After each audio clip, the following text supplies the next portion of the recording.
దేవుడిని స్తుతిస్తూ ఈరోజు వాక్య భాగం వెళ్ళలేక ముందు మనం ఒక చిన్న ప్రార్థన చేసుకుందాం. అందరు తలలో వచ్చినట్లయితే మనం ప్రార్థించాం. మమ్మల్ని అతి మిగిలిన ప్రేమించిన మా యొక్క ప్రయత్నాన్ని నీ యొక్క ప్రశ్నార్థి స్తోత్రం ప్రభావం ఇతను నానాత్యం దేవానికి రాజు స్తోత్రం. మీ యొక్క కృప మీ యొక్క ప్రేమ ద్వారా ప్రభా గడిచిన ఒక వారం దినం క్షణం నుంచి ప్రభా ఈ యొక్క నూతనమైన ఒక క్షణం వరకు మమ్మల్ని కాపాడిన విధానం కొరకే స్తోత్రం.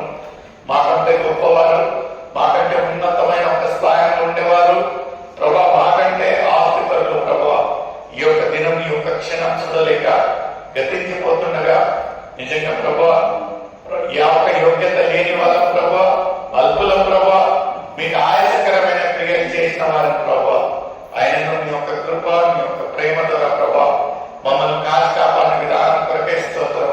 మీ యొక్క సన్నిధిలో నడిపించిన విధానం కొరకే స్తోత్రం ప్రభు. వాక్య సందేశం లేకుండగా ఎవరి యోగ్యత లేని వారిని ప్రభా మీ యొక్క పరలోక జ్ఞానంతో నింపండి. మీరు నా ద్వారా మాట్లాడండి ప్రభు. సకల మహిమ మీకే చెందేలాగున యేసు పరిశుద్ధ నామమున అడిగిపెట్టుచున్నాను తండ్రి, ఆమేన్. హల్లెలూయా. దేవునికి స్తోత్రం కలుగును గాక. నిజంగా ప్రియమైన సోదరి సోదరుడా, పోయిన వారము ఒక విషయాన్ని మనం ధ్యానించినప్పుడు పోయిన వారం ఒకే రోజున సుమారుగా 3 మరణించుతున్నారు. ఒకటే రోజున 3 మరణాల వార్తను మనం విన్నాం. చాలా బాధాకరంగా ఎక్కడికి వెళ్ళాలి, ఎక్కడ వదలాలి, పెళ్లిళ్ళు కాదండి నేను మాట్లాడేది. నేను మాట్లాడే విషయము వ్యాధి గురించి, మరణం గురించి.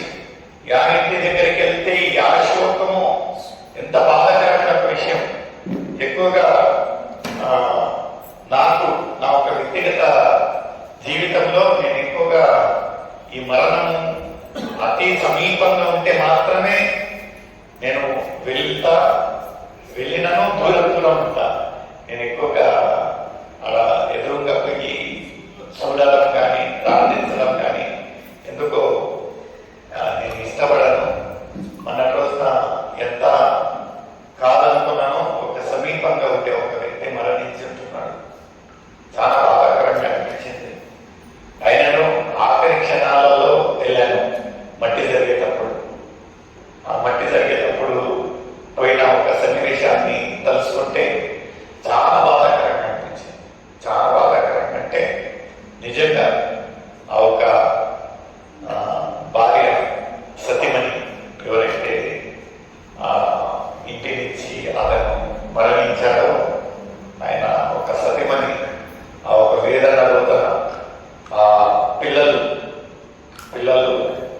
అనాథులుగా దే ఆర్ బ్లాక్ అంటే ముందు ఏం చేయాలా అనేది ఒక ఆలోచన లేదు. చాలా మనం బైబిల్లో చూసినట్లయితే దేవుడు మొట్టమొదటిగా కన్నీరు పెట్టారంటే ఎప్పుడండి, ఎక్కడండి? లాజరు మరణించిన. ఎందుకంటే చాలా బాధాకరంగా ఇక్కడ ఉన్న వాళ్ళు ప్రతి ఒక్కళ్ళు ఆ ఒక చేదుతనాన్ని రుచి చూసిన వాళ్ళే. ఏ ఒక ఇల్లు లేదు, చావుకబరు మనము ఇనని ఇల్లు ఏది లేదు. ఏది అయినానో నాకు ఆ రోజు అనిపించిన విషయం ఏమంటున్నారంటే, దేవా నాలో ఏమంత గొప్పతనం చూశాను ఆయన. ఎందుకంటే ఆయన మరణించిన ఆయన నాకంటే బలంలో కానీ, స్థానంలో కానీ, ఆరోగ్యంలో కానీ గట్టి ఉండేవాడు. అలాంటి ఒక వ్యక్తి హఠాత్తుగా మరణిస్తే చాలా బాధాకరమైన ఒక విషయం. అప్పుడు నాలో నేను ప్రశ్నించుకున్న ఒక విషయం ఏంటంటే, దేవా నాలో ఏమంటే గొప్పతనాన్ని నేను చూశాను.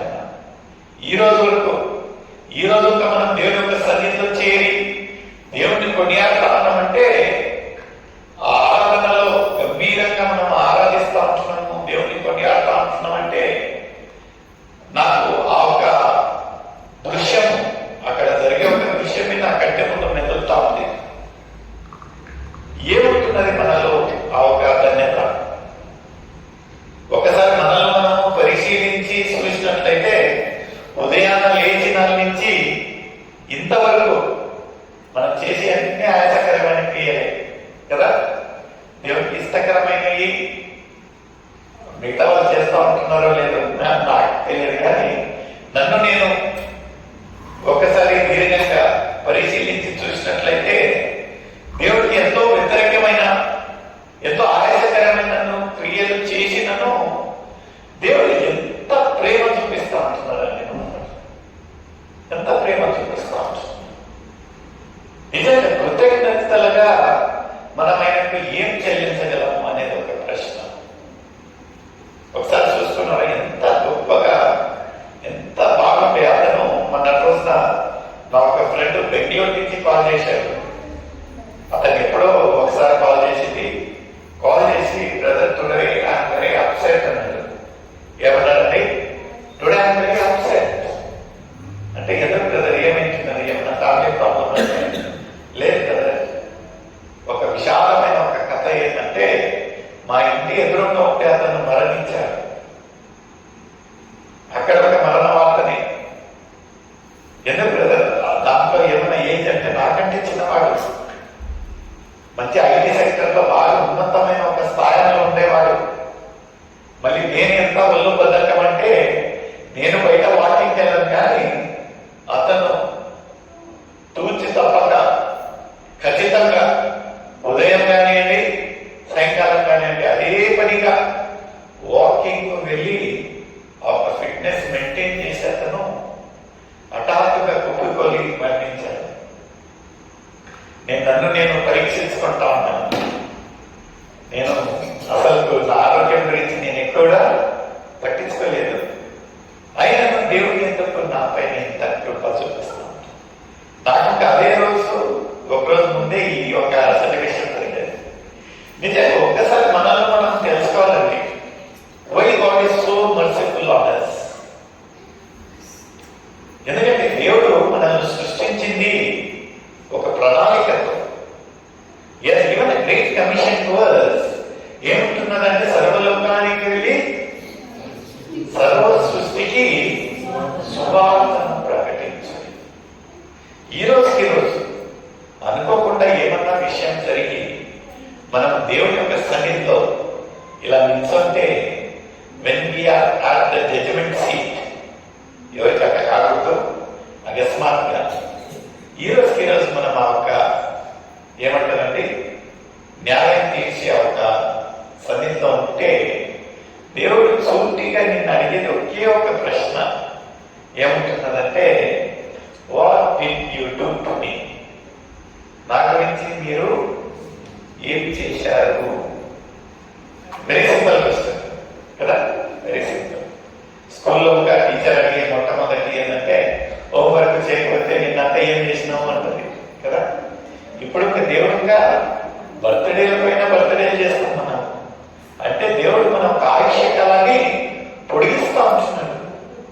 అయితే ఎంత అర్థపూర్వకంగా మనము ఆ ఒక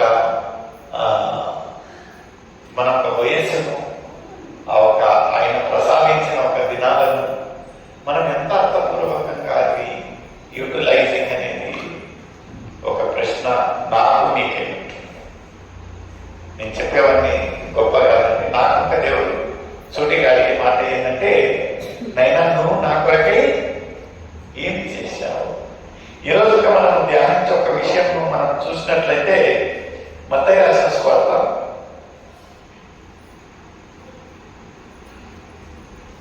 దేవుడు మనతోటి ఏం మాట్లాడుతూ ఉంటున్నాడంటే, మత్తయి రాసిన సువార్త 12వ అధ్యాయము 38వ వచనం నుంచి ఎవరన్నా సహకరించండి. Book of Matthew 12th chapter 38 verse. అప్పుడు శాస్త్రులను పరిశీలనలను కొందరు బోధకుడా నీ వలన ఒక సూచక క్రియ చూడగలుగుతున్నామని ఆయన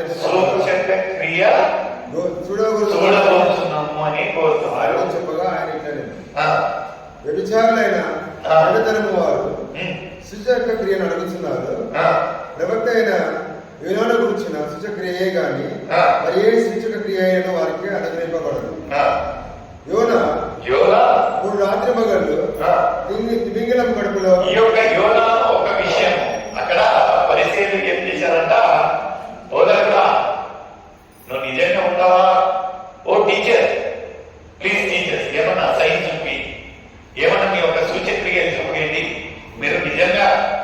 ఇక్కడ ఉంటున్నారా, మీరంతా గొప్పవారా అని అడిగితే ఏసయ్య సూటిగా చిన్న ఒక ఉదాహరణ